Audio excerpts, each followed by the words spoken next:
The sky over Solara 3 glowed with quiet silver light, untouched and peaceful. Children played in the colony squares. Traders shouted in warm morning air.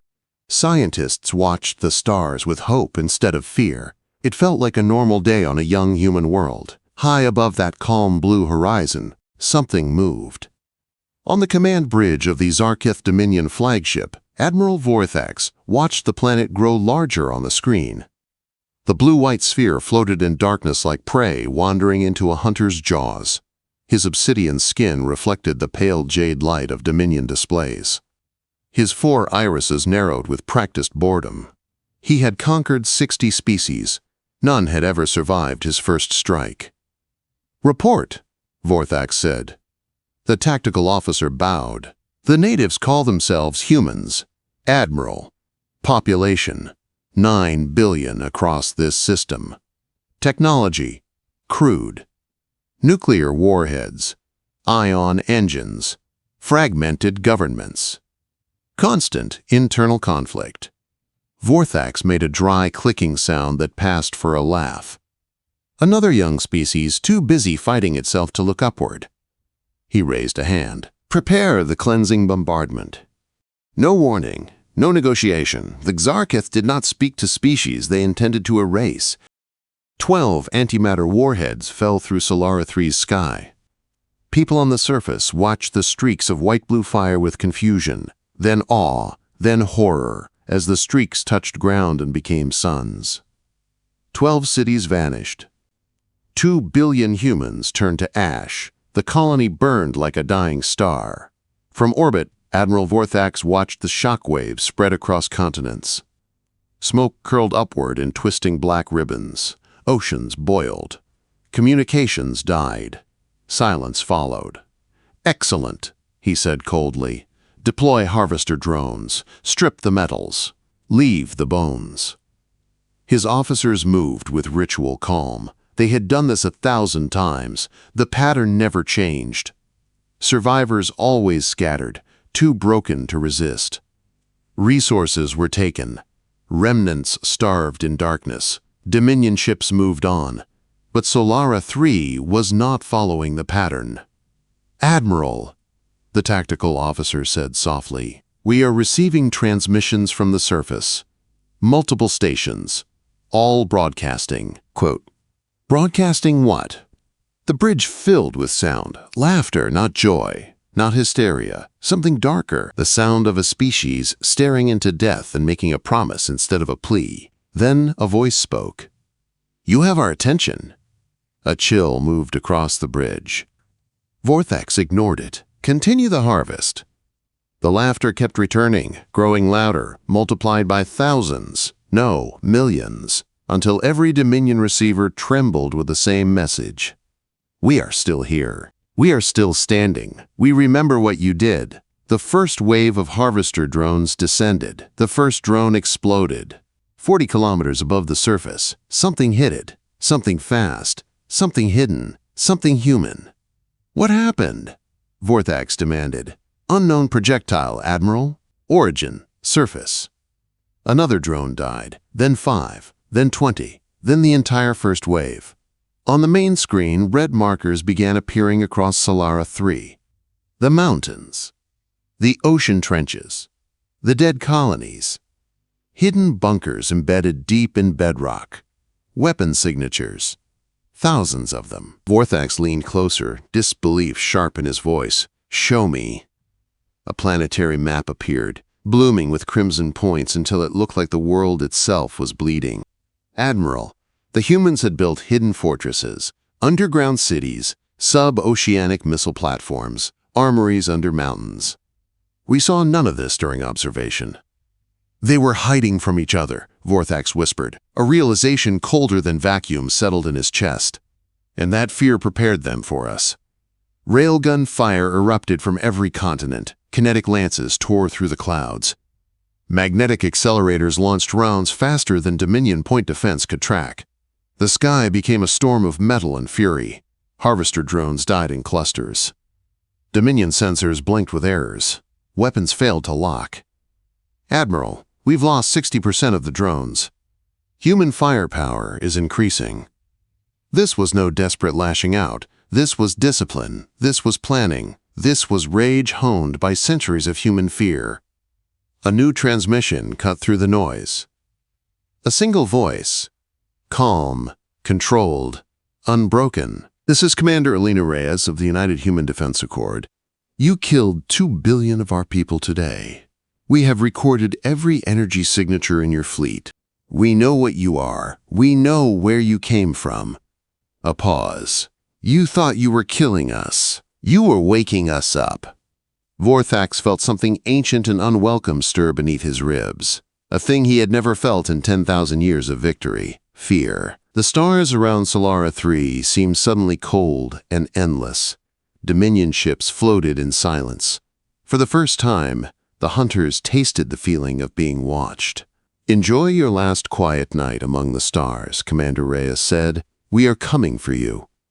The line went dead. The bridge of the Zarkarth flagship stayed silent for a long time.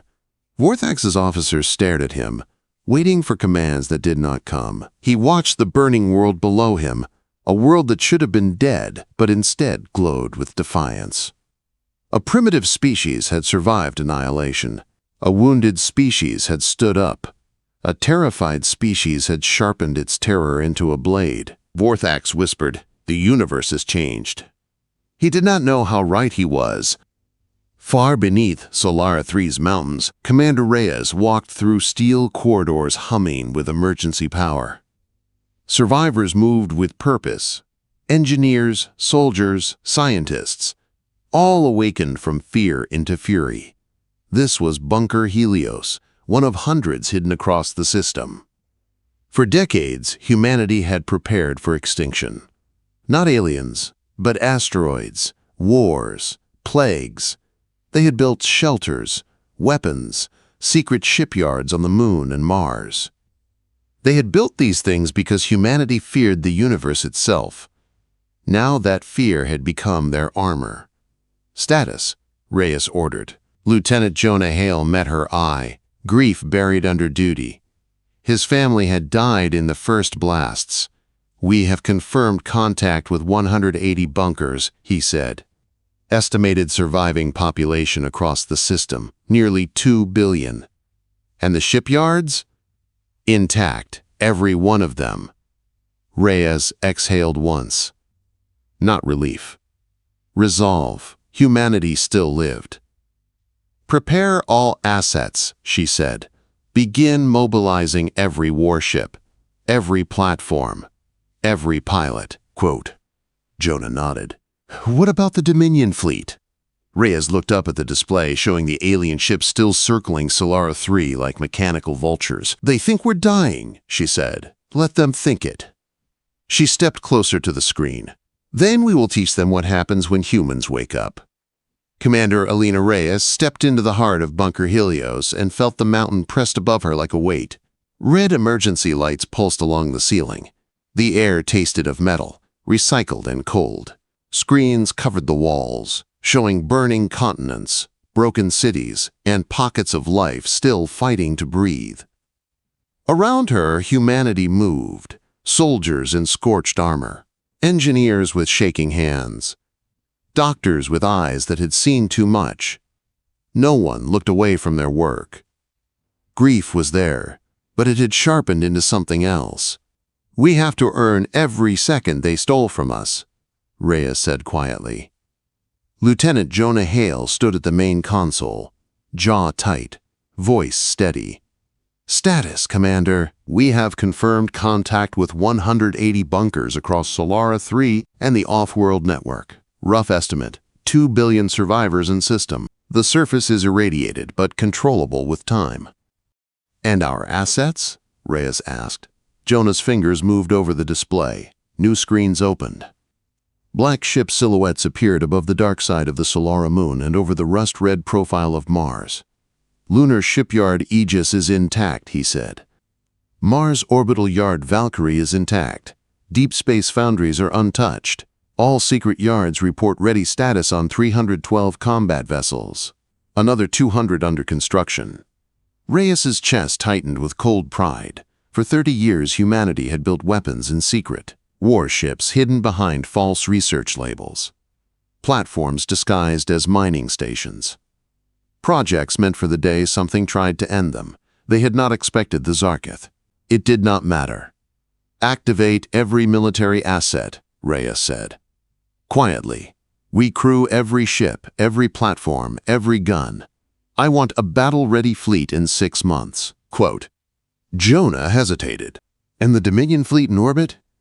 Reyes looked up at the display that showed alien silhouettes hanging above Solara 3, like a crown of knives. They think we are broken, she said. Let them believe that, for now. 3 days later, a small Zarketh patrol cutter slipped into the planet's upper atmosphere. Its mission was simple. Survey damage. Confirm collapse. Report the level of useful wreckage. Its crew of 12 was relaxed. They had never known fear in battle. Their empire did not bleed. Until the missile alarm screamed. The first human missile rose out of the black Pacific like a steel spear. It slammed into the cutter's shield envelope and detonated with surgical precision, tearing engines and control systems without touching the core. The second missile hit a breath later. The cutter fell. It tore a burning scar across a mountain range on Solara 3 and crashed into a snowy valley. Fire licked at shattered alloy. Smoke rose in sharp gray sheets. Half the crew died on impact. The other half stumbled out into thin air and gunfire. Human soldiers stepped from the mist. Their armor was matte, their rifles low and steady. They moved like people who had practiced this kind of pain their whole lives. The Zarketh did not surrender easily. Humanity had never expected them to. By nightfall, 6 living alien prisoners were secured in containment cells beneath another mountain. This bunker was called Lyra 9. The cell glass was thick enough to stop railgun fire. On the other side of it, a tall gray figure with 4 hard eyes stared back at a human woman in a simple lab coat. Dr. Mira Cower was a linguist. Pattern recognition was her craft. She had spent her life studying how sound turned into meaning, and how meaning turned into power. Now the greatest puzzle of her career sat in shackles before her. We have 3 days of recorded alien speech, she told her colleague, Dr. Elias Stone. Ship chatter, shouting during capture, control commands. Their devices are gold, symbols, syntax markers, rank indicators. Elias frowned at the data floating on the holographic pane. What are you seeing? Quote. They use grammar as a weapon, Mira said. Hierarchical. There are different verb forms for superiors and inferiors. They only speak directly to those they consider equal or above. So if we want them to talk, Elias said slowly, we have to make them believe we are above them. Exactly, she answered. Mira stepped closer to the glass. The Zarketh prisoner watched her with cold disdain. Its skin had the faint sheen of polished stone. 4 eyes, 4 points of refusal. She pressed a button on the console. Her voice carried into the cell, flat and sharp. In rough, broken Zarketh, she said one sentence. Your warships fall from our sky. Your warriors rot in our cages. We stand over you. Dominant forms, dominant tone. The prisoner jerked as if struck. Those 4 eyes widened. Surprise cracked through contempt. For a long moment, the cell was silent. Then the alien spoke, just a few words. Nothing useful yet. But it was speech. It was the first crack. In 2 weeks, Mira could handle basic exchanges. In 1 month, she was fluent, and the Zarketh, who had never imagined they would be questioned by prey, began to talk. They spoke of 47 conquered species, of an empire that had never feared failure, of star charts filled with Dominion symbols, of fleets, bases, supply lines. Old codes never changed because no one had ever forced them to. Every word they spoke became a weapon. Commander Reyes stood in the Helios Command Center, reading the intelligence summaries. Their tactics have not changed in 10,000 years, she said. Their battle formations are ritual. Their command codes are ancient. They are strong, but not careful. They never had to be, Jonah said. Until now. Good, Reyes replied. Her eyes were hard. We will teach them the cost. To do that, she needed a different kind of soldier. Beneath Helios, in a room with no windows and too many screens, a group of men and women sat in silence, fingers flicking over consoles. Code streamed across their displays like rivers of light.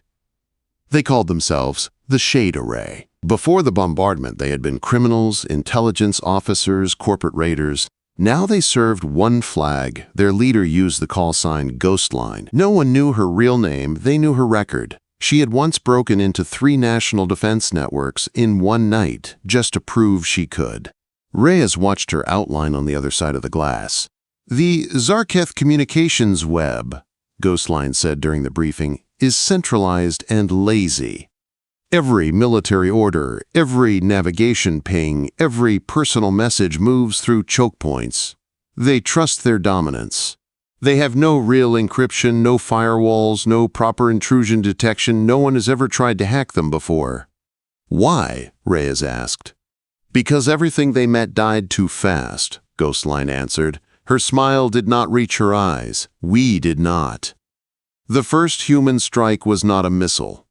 It was a data packet, harmless in appearance, buried in noise, slipped into a Dominion relay by a captured code sequence. It copied itself, spread, hid, waited. By the time the first human warship left the shadow of the moon, humanity was watching through Zarketh eyes.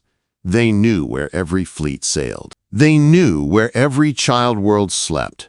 They knew the exact lines of the enemy's pride. 6 months after the bombardment, the Dominion fleet around Solara 3 had grown bored and withdrawn. Only a small observation force remained, tasked with watching a species that was supposed to be dying. So when Dominion sensors far from Solara space reported 300 human ships moving at impossible speeds, Admiral Vorthax did not understand. Primitives do not build navies, he said. Primitives do not outfly us. Yet the readings were clear. 300 human warships, racing toward Dominion space, silent and fast. He assembled a counterforce of 500 ships. The meeting point was a small red star at the edge of known routes, a place neither side had ever bothered to name. The Azarketh arrived in perfect geometry. Their battle lines coiled around the star like a steel serpent. Every angle calculated. Every weapon aligned. On the bridge of the human battleship Retribution, Captain Kenji Sato watched the enemy pattern unfold. It's exactly like the files, he said. They really do fight like statues. Commander Reyes' voice came through the secure channel from the flagship Remembrance. All ships, she said. Her voice was calm as ice. Execute pattern shift delta. No straight lines, no fixed speeds, no predictable rhythm. Make them guess or die. The human fleet scattered. They darted forward in crooked paths. They accelerated, then cut speed. They spun and slid and changed direction like a swarm of angry sparks. To the Zarketh, it looked like panic. Vorthax saw chaos on his displays and felt confidence. Open fire, he ordered. Lances of dressed energy tore through space. They struck the positions where human ships should have been, according to every model, every rule, every 10,000 years of tradition. They hit nothing. Human ships were never where the Dominion believed. Then humanity fired back. Missiles that split into clouds of smaller hunters. Railgun slugs that burst into lethal shrapnel fields. Electronic warfare bursts that turned sensors into static. And under it all, like a shadow in a machine, the Shade Array. Dominion ships bucked as their systems misread friend as foe. Navigation programs spat false vectors. Targeting computers swung weapons toward allies. The battle raged for 6 hours. When it was done, 300 Zarketh ships were wreckage drifting in cold light. 42 human warships did not answer roll call. Retribution sailed on, scarred but alive. Vorthax retreated with what remained of his force, stunned in a way he had never known. The prey had not only fought, the prey had won. 3 days later, every Dominion comm screen in 1,000 systems flickered. civilian and military alike, warship and nursery, mine and palace. A human face appeared. Commander Alina Reyes looked out at an empire that had never been afraid. She spoke flawless Zarketh. "People of the Zarketh Dominion," she said, "6 months ago, your fleet struck our world without warning. You killed 2 billion of our people. You thought we would break." She held their gaze. "You were wrong.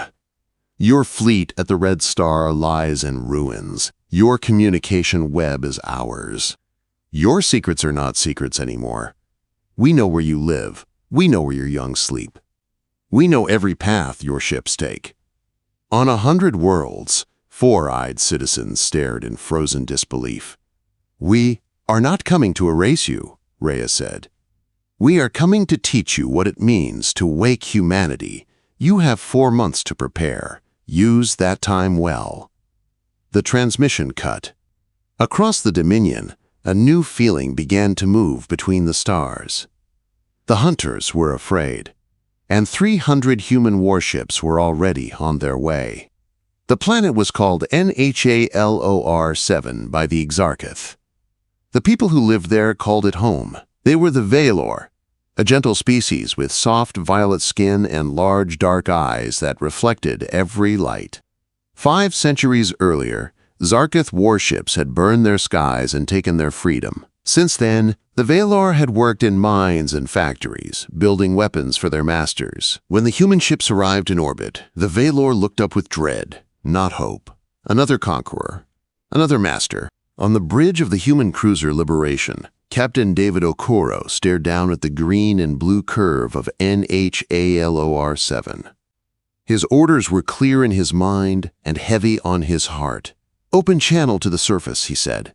His voice flowed into every occupied city, every mine, every garrison. "This is Captain David Okoro of the United Human Fleet," he said. "We are here to remove Zarketh forces. If you are a slave, stay indoors and stay safe.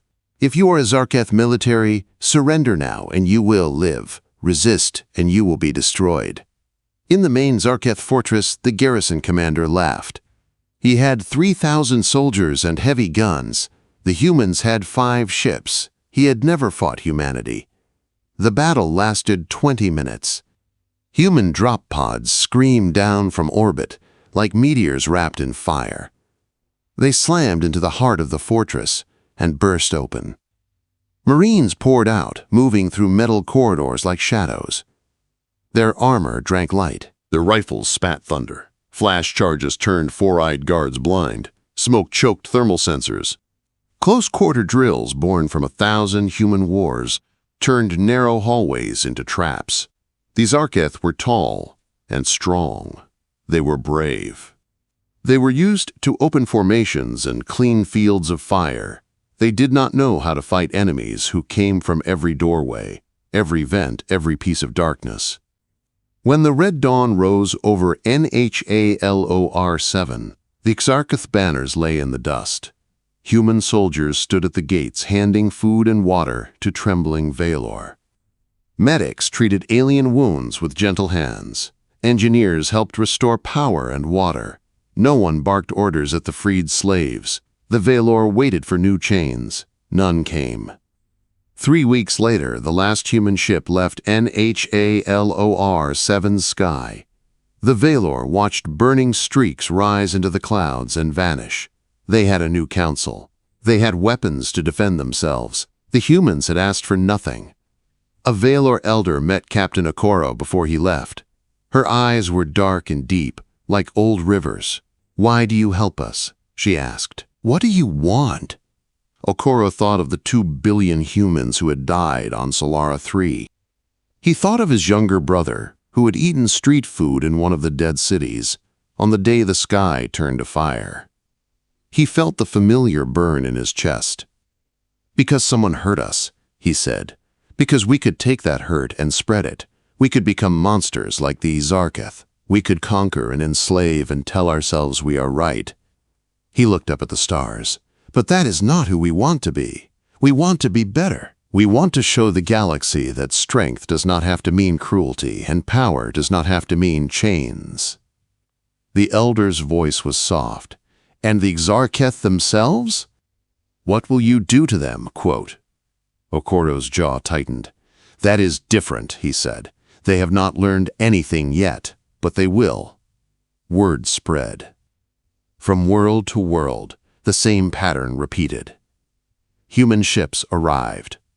Human marines broke Zarketh garrisons. Human doctors and engineers helped the wounded and the lost. And then the humans left, asking only that the freed remember who had given them their sky back. The story moved faster than light. The humans were coming. The humans were freeing slaves. The humans were not staying. In the Zarketh High Command, panic tasted like metal. On the bridge of his flagship, Admiral Vorthax watched report after report appear on his displays. Worlds that had flown the Dominion banner for centuries were slipping away. Not in fire, but in freedom. If they destroyed those worlds, our people would unite in rage, one advisor said. We would stand together. But they do not destroy, another answered.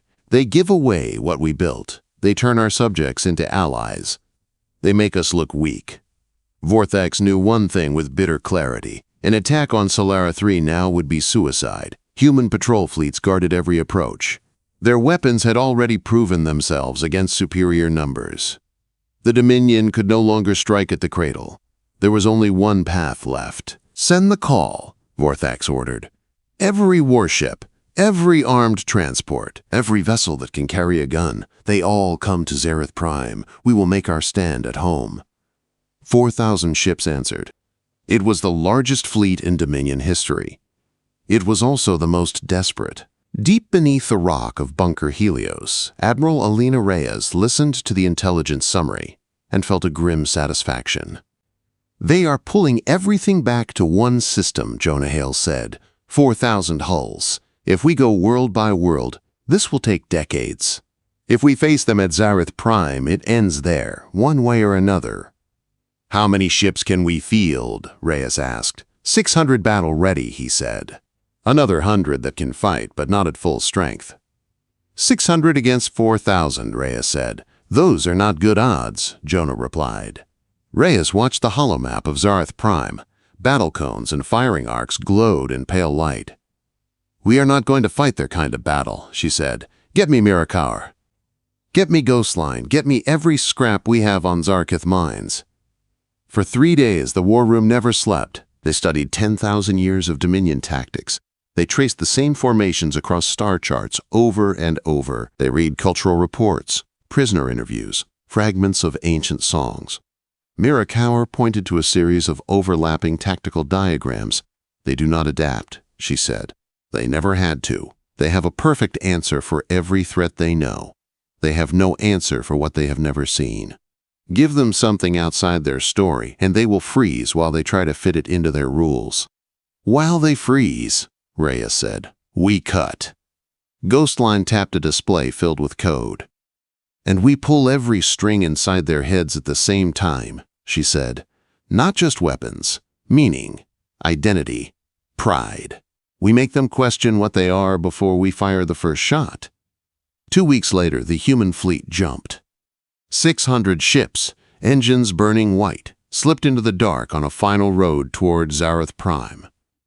Every hull carried scars. Every crew carried ghosts. Each one knew the numbers. They went, anyway. As the human fleet crossed the void, a quiet transmission entered the Dominion network. It did not threaten. It did not warn. It only carried a list. 2 billion names. Every human who had died when Solara 3 burned. For days, Zarketh displays showed nothing else. Names scrolled past in an unbroken river. Names of workers, soldiers, children, elders. Names from every continent and station. At the end of the list, 4 words appeared. We remember them all. Zarketh soldiers stood in silent mess halls and watched. They had never thought of victims as individuals. Prey was a number, not a person. Yet here were faces and names and memories, carried through a network that was no longer theirs. The cracks in their certainty were small. Humanity only needed small cracks. The Battle of Zareth Prime began when the system's star burned a dull gold on local dawn. 4,000 Dominion ships floated in perfect formation over their homeworld. They had been waiting for 3 days. Human ships dropped out of faster than light at the edge of the system, 600 against a wall of metal and fire. On the flagship Remembrance, Admiral Reyes stood with her hands behind her back and studied the sea of hostile signatures. "Transmit to all ships," she said. "This is it. We do not match their numbers. We break their mind." 4,000 Dominion vessels shifted into attack geometry. "Advance," Vorthax commanded. "Crush them." The Exarchith fleet moved forward as a solid front. Their formations were flawless. Their overlapping fields of fire could vaporize anything that met them head-on. The human fleet did something no Dominion simulator had ever considered. They accelerated. Not away. Not into cover, straight at the wall. "Admiral," Vorthax's tactical officer said, "they are on a collision course. Multiple ships are exceeding safe combat speeds." "Collision is wasteful," Vorthax snapped. "No one rams in modern war." Yet the human ships kept coming. Some jinked and veered, but a handful locked their courses dead center, engines screaming. One ship, an old cruiser named Defiant, led the spear. On its bridge, Captain Rhea Morgan stood tall. "All hands," she said. "You know what we carry. You know why. I will not ask you to stay, but I will tell you this. Every life on board today removes 1,000 chains somewhere else." Her crew did not move. "Then we go together," she said. Defiance slammed into the front rank of the Zarkith Armada at full burn. At the moment of impact, her magazines and overcharged reactors went critical. Light turned the screen white. When the glow faded, one Dominion battleship was gone, and a dozen more reeled, shields torn, hulls cracked. Shock shuddered through the enemy formation. Not every human ship had been on a suicide run. Most had not. But the Garketh no longer knew which was which. Every charging signal looked like death. Every approach looked like a spear. Formations broke. Ships peeled away to dodge possible rams. Officers shouted conflicting orders. The perfect pattern dissolved into confusion. "That is our opening," Reyes said. "Shade Array," she called. "Execute Omega." Far inside the Dominion network, ghost lines buried code woke. Navigation systems began feeding false vectors. Targeting systems nudged guns toward friendly signatures. Engines flared at the wrong moments. Communication channels filled with static and echoes. The Zarkith did not know which panel to trust. They tried to reform. Their own systems scattered them. They tried to fire. Their guns swung toward allies. In the confusion, human ships dove through gaps and hit from every angle. The battle raged for 11 hours. When it ended, 3,000 Dominion ships were wrecks or silent hulks. 200 human hulls no longer responded. Space around Zareth Prime glittered with debris and frozen fire. The human fleet had won. Admiral Reyes stood on the bridge of Remembrance and watched the broken armada drift. Her chest ached with the weight of every name that would be added to the monument someday. "We can finish them," Jonah said quietly. "One more order. We burn the planet. They did it to us." Reyes looked at Zareth Prime. Cities glowed on its surface. Billions of civilians lived there who had never touched a firing control. "We did not come to become them," she said. "Open a channel to Admiral Vorthax." His face appeared on the main screen, older in a single day than in 1,000 years. His 4 eyes were dull. The glow of his bridge was dim and scarred. "Admiral Vorthax," Reyes said, "your fleet is broken. Your empire is finished. You have 2 choices. Surrender, and your people live. Resist, and we will do to Zareth Prime what you did to Solara 3. Vorthax was silent. "Why?" he asked finally. "Why offer life to those who gave you death? we would not have spared you." "I know," Reyes said. "That is why I will spare you, because we are not you. We do not erase species because it is easier. We do not burn children because they might become enemies one day." Her voice turned hard. "But this mercy has terms. You will disarm. You will free every slave on every world. You will accept watchers over your fleets and borders. And for as long as you exist, you will remember that humanity had the power to end you and chose not to." She leaned forward. "You bombed our cities.